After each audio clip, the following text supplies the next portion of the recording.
Charter Local Edition. I'm Brad Pomerance in the San Gabriel Valley, joined today by Jeanette Flores. She is a trustee with the Charter Oak Unified School Board.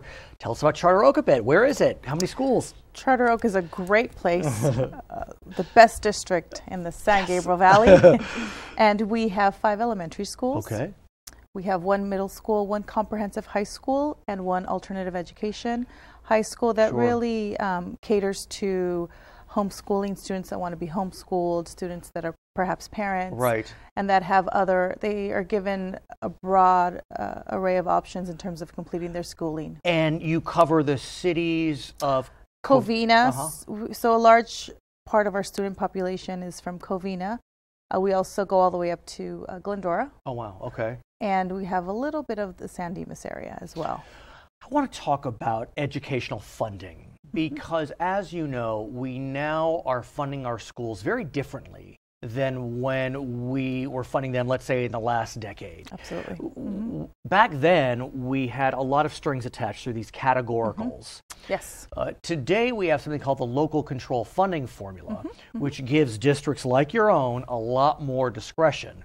And it also allows you, or really requires you, to talk to your stakeholders through the local control accountability plans. And so I want to get a sense from you. What are you hearing? Because you really have to be close to your stakeholders through these LCAPs. Absolutely. And so you're in Covina, San Dimas, Glendora, kind of the heart of the San Gabriel Valley, very diverse economically as well as ethnically. What do you hear? So one of the strengths of the LCFF, in my mind, is that we really seek that community feedback. We want to know from the community, what is your opinion? What are your thoughts on certain topics? How do you feel we should be spending this money? Where should the resources go? And because these are public tax dollars, I feel that it's so important that the community have a say in how their money is spent. So to me, the LCFF has been tremendous in really including the community, and not just the community, but we've also had workshops at our schools where we hear from our teachers and we hear from our school aides and our custodians, and our goal is really to listen to the various stakeholders. And as a mom, I have 4 students in the district. Literally. Oh my God, I forgot. 2 at the elementary school at Badillo. I have 2, my girls are both at the high school. Are they twins or different? No, they're different. I have a 9th and a 12th grader. So, you know, I'm at the schools every day. And to me, I don't just represent the board or administration or the superintendent, which we have a great team, but I'm there to represent the parents, to represent the students, to represent everybody. What have the parents told you? What have the students told you? What have the custodians told you? What have businesses told you at these LCAP meetings or otherwise? What's their priority? So they share concerns.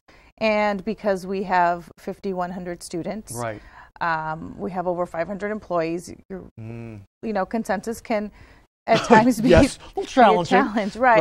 But the goal is to really hear what are the concerns. So we heard some concerns about special education. We need additional support. Now that we've integrated our special ed students into our schools, there is additional support that's needed. Some of our students need an aide the entire day from the time they start at 8:15 in the morning until 2:40. So we were hearing the concerns of our teachers, of our parents, of our fellow students, that some of our special education students need that additional support. So we went ahead and gave them additional support. We're trying to provide as much as we can in terms of tools and resources by enhancing our administrative level directors for special education as well, to provide the support both at the administrative level, at the level with their principals, and then to also just give them that, you know, that aid or that additional support for the students, which is so important. Did you hear or have you heard about desires to improve increased technology? Because I've heard that from other school board members. Absolutely, that's huge. And you know, so many districts like ours, sometimes we'll have the internet that isn't functioning. And that's tremendous in now a situation where we rely so heavily on our technology. And we have our students are working on Google Docs. Right. My daughters too, 9th and 7th grade. I don't know how to do it, but they do. We didn't do Google Docs we old school. We didn't do Google. That's a word we didn't have growing up. Exactly. So now we have to be proactive in terms of keeping up with the technology and the need of our students. as they work through their projects on a daily basis. Right. So when the internet is down, that is a huge concern for us. I want to talk about a survey I read recently. USC Stanford did a survey back in September, and they asked about public awareness of the LCAP meetings. Do you know about LCAP? 11% said they knew the LCAP meetings were taking place. 5% attended. Now, while 11% seems low, it's actually not that bad if you think about it. I mean, consider that a lot of folks aren't parents. 5%, not horrendous, but are you hoping to see more involvement? Do you feel as if LCAP, the word hasn't gotten out? Because 60%, when told about LCAP, said they'd be interested in participating.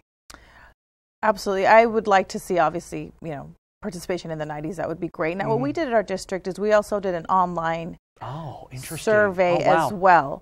In addition to the LCAP meetings that were held, we also did that survey to try and get as much information as possible, because at the end of the day, we want to create the goals. We want to have consensus in creating the goals, but also ensuring that we have buy-in from the community, from parents and from students to follow through on the goals, because ultimately it's everyone's responsibility.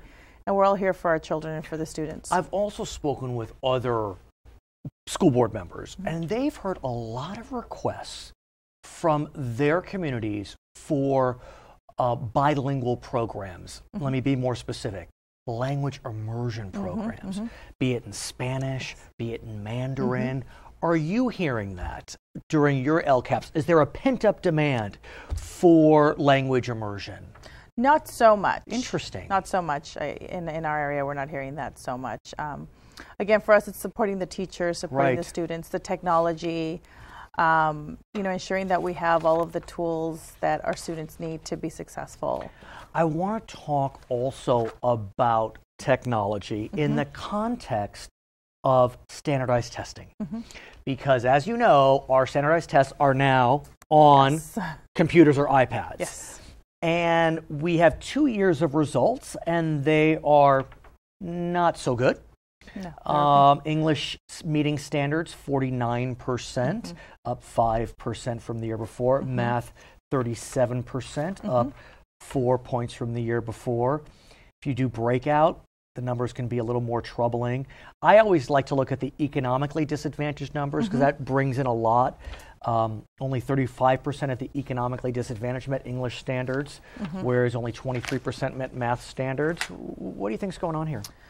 So I think it is a new program. It's a new mindset, a new way of thinking. I asked my 17-year-old and my 14-year-old daughter what they thought of this. And they were quite upset. They said, since kindergarten we've been doing these standardized tests, and now all of a sudden you're, making us do this Common Core stuff. So, but what about the other focus group in your house, the younger ones? Because I believe it. The 9th and 12th graders, they're set in their ways, especially the 12th grader. But what grade are your younger ones? So I have a 3rd and a 4th grader. Okay, so they're the perfect age to kind of test the transition. How are they doing? They're doing fine. They don't know anything different. So for them, it's fine. They like the fact that they're on a computer, which is cool and fun. And while the testing is important, for me, it's important to have a holistic view of a district. At Charter Oak, we have the Business Education Technology Academy, where we have students actually start their own business. You're going to have to come back and talk about that. We didn't get to it on this conversation, but you'll come back. Her name is Jeanette Flores. She is a trustee with the Charter Oak Unified School Board. I'm Brad Pomerance in the San Gabriel Valley. It's Charter Local Edition.